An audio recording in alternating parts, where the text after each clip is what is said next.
ब्लॉगमध्ये माझ्या गोड ताईंचे व मैत्रिणींचे मनापासून खूप खूप स्वागत आहे। तर ताईंनो हे बघा डी-मार्टला गेलो होतो, आमच्या जवळचं डी-मार्ट आहे। तर तिथं व्हिडिओ शूट करू देत नाही, पण मी थोडा शूट केला होता।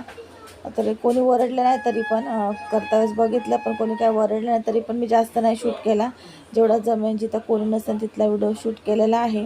ते बघू शकता आमच्या इकडचं डी-मार्ट आहे। तर काय आणायचं नव्हतं, असं छोटं मोठं पण काय आणायचं नव्हतं। तर मेन म्हणजे आणायचं होतं पराठे आणायचे होते, लच्छा पराठे आणायचे होते। तर त्याच्यासाठीच गेलो होतो। तर इथून बघा हे फ्रीज आहे मोठं, तर इथून लच्छा पराठे घेतले। मग छोटं मोठं सामान पण घेतलं दीदीसाठी। तर लच्छा पराठे वगैरे घेतले आणि तिला बॉटल घ्यायची होती। तिची बॉटल येता वेळेस हरवली होती। ते बघा तिला ही बॉटल पाहिजे होती।